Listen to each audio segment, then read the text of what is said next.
Now, Kamala Harris has been laying out her economic plans in her first big policy speech since she became the Democratic presidential candidate in the race for the White House after Joe Biden had pulled out. Well, speaking at a rally in North Carolina, just a couple of hundred miles from where Donald Trump set out his economic agenda on Wednesday, Kamala Harris promised to lower the cost of living, to ban competitive pricing by the supermarkets, and promised to end the shortage of affordable housing as well. It's all part of what she says she would create an opportunity economy. Still, we know that many Americans don't yet feel that progress in their daily lives. Costs are still too high. And on a deeper level, for too many people, no matter how much they work, it feels so hard to just be able to get ahead. As president, I will be laser focused on creating opportunities for the middle class that advance their economic security, stability, and dignity. Together, we will build what I call an opportunity economy.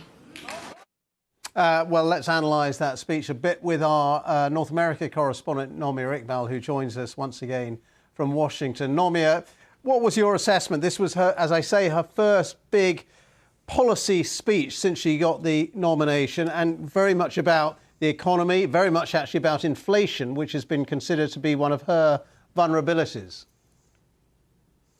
It's a major moment for her because she has been accused by her critics of being all style and no substance. They wanted to know, well, how do you plan to govern? What does a President Harris look like in the first 100 days? And the economy is the number one issue that voters care about: rising inflation, the cost of living. And she addressed all of that, what her vision was. Her speech was 30 minutes long, I think, which was pretty short, concise, if you certainly compare it to Donald Trump, who gave a speech in North Carolina also yesterday. And she laid out what her vision was. It wasn't anything radical from what we've seen regarding President Biden. I don't think we expected it to be, of course. Biden and Harris together have developed their economy plan over the last few years. But I think what stood out was the way she kind of presented it. She can talk about the economy and people's fears with more ease than President Biden could. He was criticised for not showing enough empathy. He would often talk about how the economy is growing fast, unemployment is low, things are getting better, and all of that is factually true. But as you heard in the clip there, Ms. Harris did make the point of showing empathy, saying, well, actually, you can say all these things are going on, but if people don't feel that way, and if you don't go where they are, then they don't believe you. And it's something that's an important issue, as I say, because voters care about it. But the polls also suggest that they believe in Donald Trump's vision more, that they think he is stronger on the economy with his vision than she is. So it is a crucial issue for her to tackle, and she did that today. OK. Nomia, thank you very much indeed for that assessment. Nomia Iqbal there, our North America correspondent. Well, it isn't just Kamala Harris who's focusing on the economy at the moment. Her Republican rival, Donald Trump, has also been using his first major policy speech to outline his plans for the US economy, alongside promises to cut taxes, reform energy policy and increase oil extraction. Mr. Trump also attacked Kamala Harris and President Biden for their handling of the economy. At one point, he held up 2 boxes of mints, one bigger than the other, to demonstrate inflation. And if you were watching this programme last night, you might also have seen the former president flanked by a lot of household food staples on the tables there, amid claims of big increases in prices under the Joe Biden administration. So we're just going to check out some of those price rises. He is right that prices of most grocery staples in the United States have risen over the last 4 years. Food prices over the last year have actually risen by around 1%. That is according to figures from the US Bureau of Labor Statistics. Now, the average price of a white loaf of bread, just for example, costs around the same, $1.98. There it is. Coffee prices in the US fell by 2% in the year to April.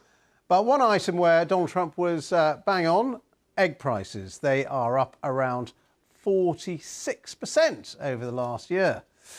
So back to our panel. Susie Boniface, Daily Mirror columnist, and also in Chicago we have Chimi Asonye, a Democratic strategist. Chimi, let me go to you. Well, let's talk about how bad inflation is. I mean, eggs, blimey, very expensive. I guess you're not eating any eggs at the moment, are you? Well, I am eating eggs, and we see the Kamala Harris ticket also doing a lot to talk about affordability and pocketbook issues. I think that when we really look at the speech she made, she had four areas that she wanted to tackle: housing, families, groceries, and healthcare.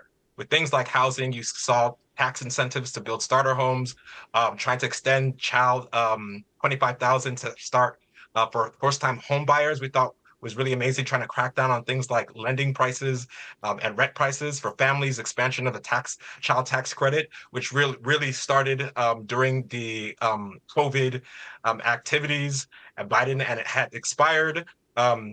Trying to increase paid family leaves, groceries, as you mentioned, with the eggs and things like that. We have seen these prices increase, but she wants to do things like have a ban on price gouging and have unfair mergers and acquisitions that are increasing some of these rates, unfortunately. With But healthcare, she wants to do. do you think she is vulnerable? Do you think she is vulnerable on this question of inflation, that voters blame the Biden administration, of course, that she is part of, for higher prices? She's not vulnerable when we see things like Trump talking about largely doing attacks on her on energy and immigration policy versus really detailing a vision of his own. You saw him surrounded in the last image by a lot of materials and grocery items, but not a plan to eliminate those things. And just to challenge one of the things that your respondent said, yes, generally there's been challenges when with the Democrats and the Harris Waltz administration talking about their trust on the economies. But for the first time, we see that turning around. There was a recent poll by the Financial Times and University of Michigan, and actually put Harris for the first time with individuals in Michigan trusting her on the economy. So laying out her vision and talking about affordability is really helping in that regard. Just got a minute, Susie. What's your view of the Harris campaign? She does seem to be nudging up in the polls. Yeah, she's working quite well in the swing states. She's been, I think, 4 points ahead in the first three swing states, according to a New York Times poll last week. I think it's Pennsylvania, Michigan, and Wisconsin. She was doing quite well. They've been out today talking about taxes on tips, which is the kind of thing which would go down well in places like Nevada, which is another state that she has to win. But, you know, she's sort of following the Keir Starmer playbook a little bit, right? She's not been mentioning an awful lot of policies up to now. Today's like the first time. She's just been playing all the whole, you know, I'm not a lunatic, vote for me.